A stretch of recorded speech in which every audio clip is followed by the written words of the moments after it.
luar biasa masuk ke STI waktu itu. Segala larangan, segala hal yang harus kita taati, tetapi Tuhan memberi kekuatan. Apa yang membuat saya bisa bertahan? Tentu ketika Tuhan menegur saya secara pribadi. Cara tegur Tuhan itu simpel. Waktu saya mengeluh kenapa saya masuk di sini dan saya semacam susah sekali. Semacamnya Tuhan tidak pelihara, menyertai.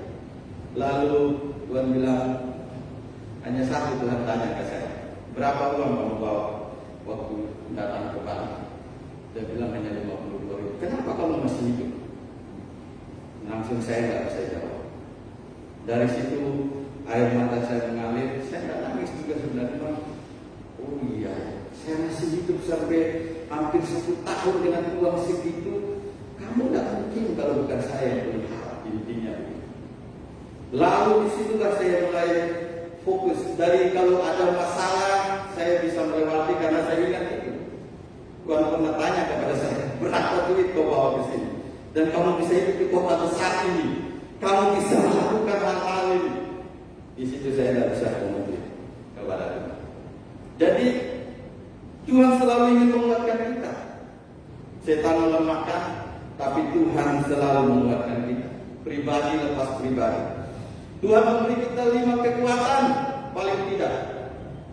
Saya ingat kalau kekuatan yang kita perlu di dalam setiap pelayanan saya dan saudara adalah kekuatan rohani, jasmani, ekonomi, hikmah, dan jalan kemincu, tenaga kemincu.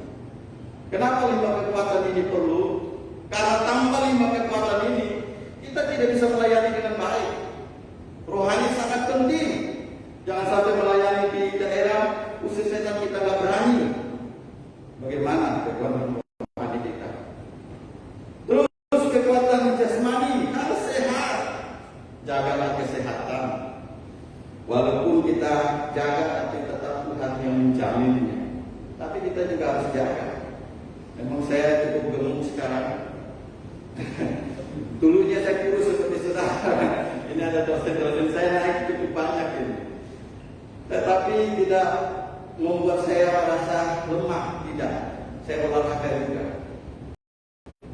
Saya seminggu 2 kali masih untuk menjaga kebugaran tubuh saya. Karena saya nggak bisa rem makannya, saya harus olahraga. Kalau tidak olahraga, wah bahaya. Karena itu saudara, 5 kekuatan itu Tuhan beri kepada kita. Dan Tuhan mau kita menjadi pribadi-pribadi yang kuat. Di dalam firman Tuhan yang akan saya bagikan, mari kita buka di dalam Filipi 4 ayat yang 13. Dan nanti kita sambung di Filipi 4 juga ayat yang ke-19. Mungkin di dalam 2 ayat ini akan menolong kita mengerti mengapa kita bisa menjadi pribadi yang kuat di dalam Tuhan. Mari kita baca bersama-sama ayat 13 lebih dahulu, nanti baru ayat 19 berikutnya. 1, 2, 3. Segala perkara dapat kutanggung di dalam Dia yang memberi kekuatan kepadaku. Ayat 19, Aku akan memenuhi segala keperluanmu menurut kekayaan dan kemuliaan-Nya dalam Kristus Yesus.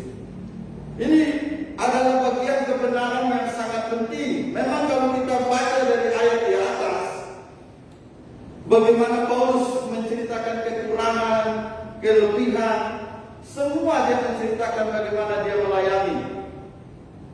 Dan kita harus tahu bahwa kitab Filipi adalah kitab yang ditulis di dalam penjara, tetapi isinya sangat menguatkan kita semua. Dan sampai di satu titik ayat ini pengakuan yang luar biasa. Jadi saya melihat yang pertama, kita bisa menjadi pribadi yang kuat karena Tuhan memberikan kepastian keselamatan kepada kita. Saudara tidak akan bisa kuat melayani selama kepastian keselamatan itu tidak saudara miliki. Mau melayani apa kalau kita sampaikan ke orang lain, kita sendiri tidak yakin kita selamat? Kedua, ditentukan dari ini. Paulus sejak dia mengenal Yesus, dia tidak pernah mundur dari pelayanan. Kenapa? Karena dia tahu dia bertemu Sang Juru Selamat. Dia tahu Yesus itu hidup. Makanya dia berkata di sana, waktu dia ketemu cahaya itu, siapa engkau? Akulah Yesus yang kau aniaya. Di dalam pikiran Paulus, waktu itu Saulus, Yesus itu tidak ada, Yesus tidak bangkit. Tetapi waktu dia dengar akulah Yesus, dari situ dia percaya akan Yesus yang bangkit dan memberi keselamatan yang terjadi. Bapak Ibu Saudara, kalau kita lihat kepastian keselamatan inilah yang membuat saya dan saudara akan semakin kuat, imannya kuat, dan sebagai berkat tertinggi, sebagai kasih terbesar, dan sebagai mujizat terbesar adalah keselamatan. Segala perkara dapat tertanggung di dalam Dia yang sudah menjamin keselamatan itu bagi saya.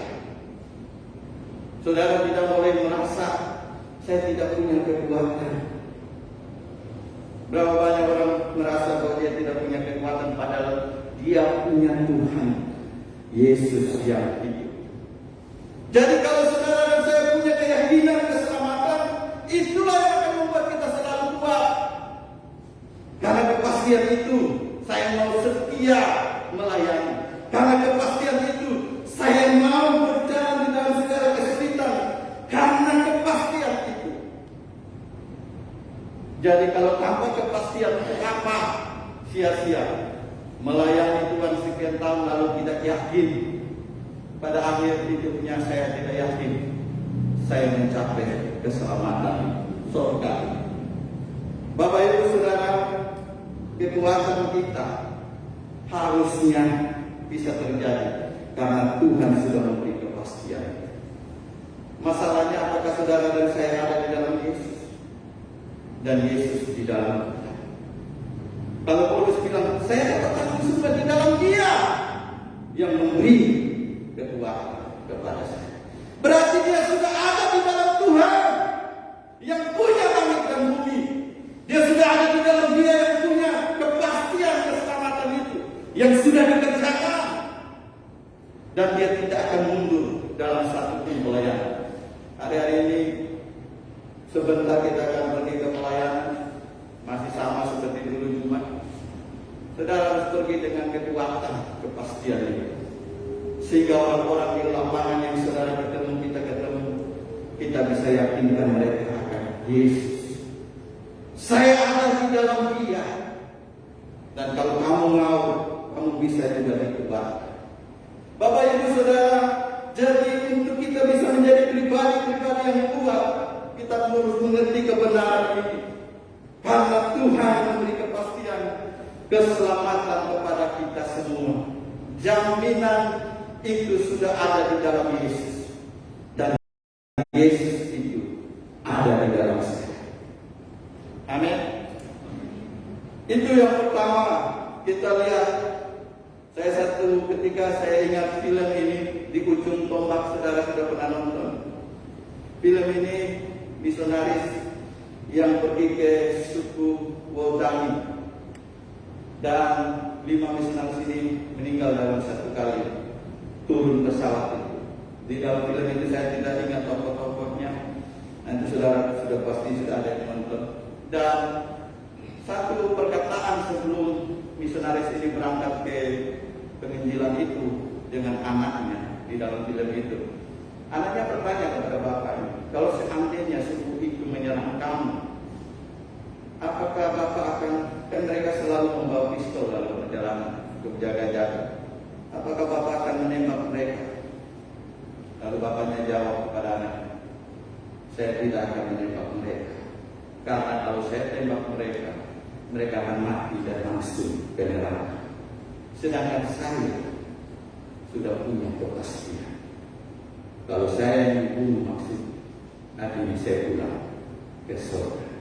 Itu adalah satu kekuatan, sehingga dia tidak melakukan itu pada waktu mereka diserang dengan tombak dan semuanya mati.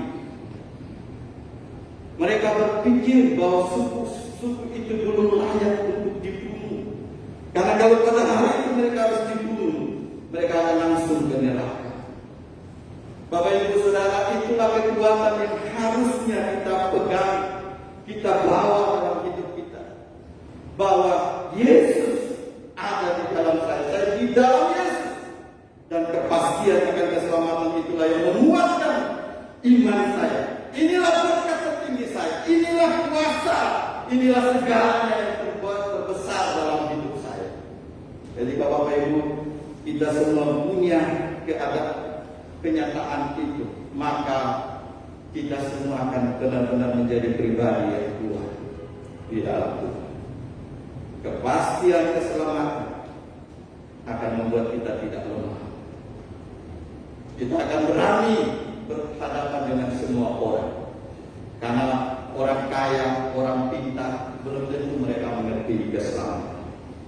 Ada anak-anak STI yang kelihatannya kecil, tetapi membawa keselamatan yang besar ke daerah yang kelihatan mereka lebih besar, tetapi secara rohani saudara lebih besar. Amin. Karena saudara bisa membawa surga bagi mereka. Saudara harus bisa membawa kebenaran itu bagi orang-orang di luar sana, kaya tapi belum selamat. Jadi saudara tidak perlu takut, tidak perlu malu. Paulus tidak pernah takut, tidak pernah malu. Di dalam perjalanan beginilah dia, selalu dia menghadapi banyak mara bahaya. Tetapi inilah yang membuat dia dikuatkan. Segala perkara tidak ada yang tidak bisa saya tanggung di dalamnya. Amin. Saudara, masalah kita mungkin belum lebih dari Paulus pada zaman itu. Mungkin juga ada yang lebih. Saya tidak tahu. Tapi harus ingat baik-baik. Kebenaran ini berkata bahwa kita akan bisa menjadi pribadi yang kuat di dalam Tuhan. Karena kebenaran ini kita sudah punya kepastian keselamatan. Yang kedua, yang saya lihat dari kebenaran itu, ayat yang sama. Karena Tuhan selalu menyertai kita. Amin. Kalau saudara dan saya sadar, kita ini sebenarnya selalu disertai Tuhan. Makanya gedung itu bukanlah tempat Tuhan berada, gedung gereja. Tapi di mana seorang percaya terhadap kita, disitulah baik Allah. Roh Kudus menyertai kita. Jadi kalau kita merasa kita lemah, berarti kita melemahkan kekuatan Tuhan yang ada di dalam kita. Kita selalu disertai oleh Tuhan. Matius 28, ketahuilah aku menyertai engkau senantiasa sampai pada akhir zaman. Senantiasa, tidak pernah tidak menyertai. Bapak Ibu Saudara, ini yang bisa membuat kita juga menjadi pribadi yang kuat. Dengan kekuatan Roh Kudus sudah cukup kita menaklukkan segalanya. Dengan kekuatan yang sempurna, kuasa yang paling tinggi, kita bisa melakukan semuanya. Saudara, Musa bagaimana pernah meminta kepada Tuhan, Tuhan, kalau Engkau tidak mau menyertai kami, jangan suruh kami jalan. Saya tidak akan jalan. Bagaimana memimpin bangsa yang tegak tengkuk ini dengan kekuatan saya? Tak mungkin. Akhirnya Tuhan bilang, oke, aku harus menyertai. Dan Tuhan berjalan di depan mereka dengan tiang api pada malam hari dan tiang awan pada siang hari. Luar biasa. Kalau saudara bisa lihat tiang awan, tiang api, mereka sebenarnya sudah tahu Tuhan itu ada, tapi bandelnya jalan terus. Saudara harus tahu Tuhan itu ada, tapi kita tidak lihat sekarang karena Dia roh. Tapi Dia ada dalam kita. Dan karena Dia ada, kuasa yang tertinggi itu ada. Dan kuasa yang tertinggi itu bisa cukup untuk menguatkan saya di dalam setiap pelayanan, di dalam setiap tantangan yang saya hadapi. Sudah cukup dengan kuasa Tuhan. Makanya saudara rajin berdoa. Untuk apa? Menarik kuasa Tuhan. Ya, untuk menarik kuasa Tuhan terjadi. Saya teringat waktu saya mulai melayani di Tawanan. Suatu ketika saya sudah tingkat 4 tiga menjelang 4. Saya ditindih oleh satu bayangan yang besar. Saya lihat bayangan itu. Waktu itu masih jam 6 sore. Saya tidur di rumah Pak Gembala, Pak Teguh, Pak Pendeta Teguh, karena saya kamar khusus. Saya lihat bayangan itu masuk ke kamar saya, tapi saya tidak sempat mengerti apa itu. Besar sekali, hitam. Langsung tiba-tiba saya tidak bisa bergerak apa-apa. Tetapi anehnya, waktu saya nggak bisa panggil nama Yesus, mulut saya juga ditutup, semua tertutup. Lalu tiba-tiba saya rasa seperti roh saya berbicara kepada roh ini. Dan saya ingat satu ayat, roh yang ada di dalamku lebih besar. Ketika roh saya ngomong begitu kepada roh itu, langsung terpental dia. Saya lihat dia lari yang begitu cepat. Dan sejak itu, dia tidak pernah berani datang untuk ganggu saya. Karena dia kalah. Tetapi ada satu ketika anak SDI yang pergi praktek mau cari tempat untuk pelayanan, tidur dengan saya di situ. Jam 9 malam, tiba-tiba panas menggigit. Saya tadinya dia sehat, lalu saya teringat, jangan-jangan roh itu yang datang lagi untuk ganggu dia. Lalu saya bilang sama dia, diam, duduk. Saya berdoa, saya tumpahkan tangan ke atas kepalanya. Dalam nama Yesus, dalam berdoa, pergi. Tidur saja. Jam 11 dia tidak minum obat. Sudah dingin, sudah segar. Saya pikir dia mau ganggu yang lain, karena ganggu saya sudah tidak mampu. Amin. Saudara bilang sama setan, kamu harus putus asa dengan saya. Amin. Karena saya punya kuasa yang lebih besar, bukan kuasa kecil. Kamu itu hanya kuasa-kuasa yang kecil. Berapa banyak saudara mengerti ini dan akan bisa menjadi pribadi yang kuat. Jadi pribadi yang kuat itu adalah mengerti, disertai oleh Tuhan. Percaya Tuhan menyertai pulang kejam. Dan ketika ada masalah apapun, Tuhan itu ada di tengah-tengah keadaan. Saudara jangan pernah merasa putus asa. Seperti saya pernah putus asa seperti kok berat kuliah di sini, kok sulit. Tetapi Tuhan bilang, kenapa kamu masih hidup? Dan saya tidak bisa jawab. Karena saya pelihara kamu, karena saya menyertai kamu. Dan terus terang, sejak 52.000 saya bawa dari kampung, saya hidup sampai sekarang. Saya bisa dapat pelayanan, saya bisa dapat istri yang cantik, anak yang bagus, saya bisa dapat segala berkat. Itu karena Tuhan. Sejak itu saya tidak berani mengeluh kepada Tuhan. Dalam keadaan sulit apapun, saya ingat Tuhan yang tahu, Tuhan yang menetapkan. Bapak Ibu Saudara, pribadi yang kuat karena disertai Tuhan. Daud, karena dia diurapi, disertai Tuhan, dia mengalahkan dunia. Saul sudah undur roh Tuhan. Tidak bisa dapat jawaban apapun, sampai stres, sampai cari penglihatan kalau panggil Allah, pemanggil Allah. Karena Tuhan tidak mau bicara dengan dia. Bapak Ibu, lebih baik manusia tidak bicara dengan kita. Tapi kalau Tuhan yang tidak bicara, kita stres luar biasa. Kita tidak ada kekuatan, kita tidak ada jalan keluar. Tapi kalau Tuhan bicara, kita akan dikuatkan. Firman Tuhan datang, kita harus dikuatkan. Amin. Yang ketiga, kita bisa menjadi pribadi yang kuat karena Tuhan ingin selalu memakai hidup saya dan saudara. Di ayat 19 tadi yang kita baca, Allahku akan memenuhi keperluanmu. Padahal kalau kita baca ayat itu, Paulus bicara kepada orang-orang di Filipi itu seolah-olah mereka tidak punya Allah.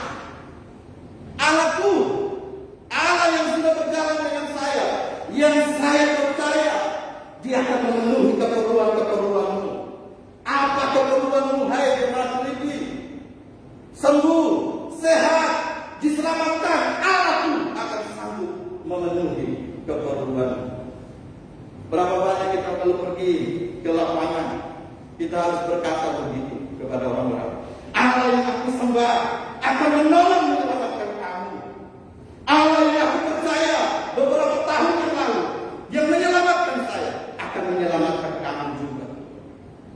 Maka itulah kekuatan kita melayani, karena dipakai oleh Tuhan kita semakin kuat. Kalau kita tidak dipakai Tuhan, kita akan lemah. Saya jujur, kalau masih dipakai untuk mengembalakan, makanya masih bisa kuat. Masih dipakai untuk penginjilan, makanya masih kuat. Kalau enggak, kita akan tidak ada gunanya. Walaupun kita orang hebat, pintar, kaya, kalau tidak dipakai Tuhan, sangat tidak ada gunanya. Saul raja, tapi tidak ada Tuhan lagi. Dia sama sekali tidak berguna. Dan itulah sebabnya kalau kita dipakai Tuhan, semakin jalan, semakin kuat. Amin. Saya percaya para dosen di semua di tempat ini luar biasa semakin kuat, karena semakin berjalan dengan kekuatan Tuhan. Walaupun ada gangguan sakit, tapi melewati karena Tuhan memberi kekuatan. Amin. Karena Tuhan mau memakai kita. Masa Tuhan biarkan kita sakit kalau mau dipakai? Pastilah disembuhkan. Masa Tuhan buat kita tidak berdaya? Kalau mau dipakai harus semakin dikuatkan. Makanya ketika orang tidak dipakai Tuhan, tidak menjadi saksi Injil, akan gampang mudah jatuh. Kita tahu-tahu waktu jatuh kenapa? Karena dia tidak pergi perang, dia santai-santai. Ketika sudah tidak dipakai Tuhan, kita lebih santai, tidak ada kesiapan, akhirnya gampang diserang. Makanya yang paling susah jatuh sebenarnya adalah orang yang terus menyampaikan Injil. Coba saudara setiap hari sampaikan Injil, 10 orang 1 hari, saudara susah jatuh dalam dosa. Kenapa? Oh, tiap hari pikir mau sampaikan Injil, tidak sempat pikir dosanya. Karena pikirannya bagaimana menolong orang ini, bagaimana menyelamatkan orang ini, berkomunikasi terus dengan Tuhan. Paulus tidak sempat untuk buat nikah pun juga nggak sempat. Semua dia nggak bisa. Dia sudah terlalu sibuk dengan bersama-sama dengan Tuhan di layar. Karena itu Paulus berkata, Allah pun akan memenuhi keperluan. Apa keperluan? Apa keperluan saudara di tengah-tengah pelayanan? Allah akan sanggup memenuhi. Memenuhi itu artinya dijawab semuanya. Paulus sangat luar biasa, kuat sampai akhir pelayanannya. Dia pernah digigit ular waktu pelayanan, waktu kapal kandas, tapi dia hanya tebaskan ular itu. Karena dia tahu di dalam dia kekuatan yang luar biasa. Dia masih ada pelayanan yang harus dia capai, harus pergi ke Roma. Karena itu dia tidak mungkin mati. Ketika saudara percaya ada yang harus saudara capai, saya selalu bilang kepada jemaat saya, jangan mati sebelum menginjili 100 jiwa. Karena kamu gak dapat apa-apa, kesian. Mati setelah saudara menginjili 100 jiwa, paling tidak. Dan 100 bisa selamat 50, luar biasa. Kalau selamat 14 orang juga luar biasa, 15 orang dari 100 yang diinjili. Amin. Maka lulus dari STI.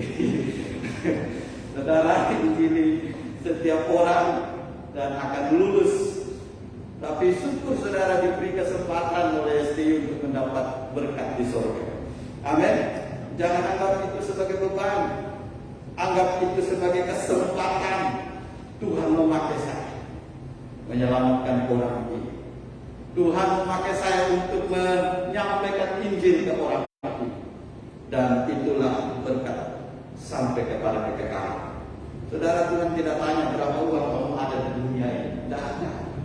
Berapa jiwa yang kau dapat, yang kau hasilkan setelah saya selamatkan kau.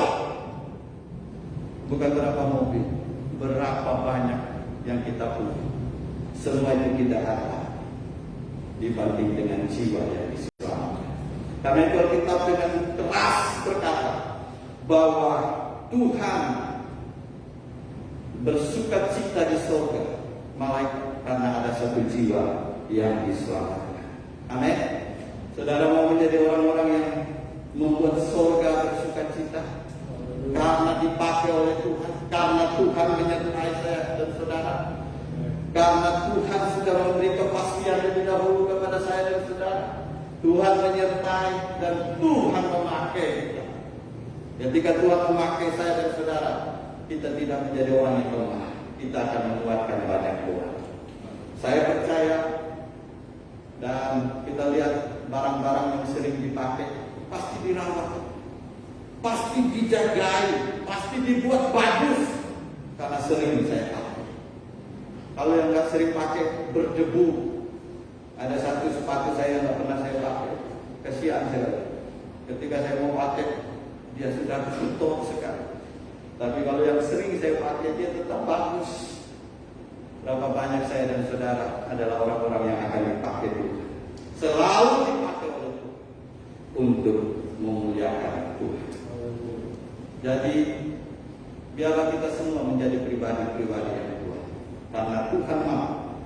Yang pertama kita harus tahu bahwa kita diberi kepastian keselamatan. Yang kedua kita harus tahu bahwa Tuhan senantiasa menyertai kita. Dan yang ketiga kita harus tahu bahwa kita juga selalu ingin dipakai. Karena siapa lagi?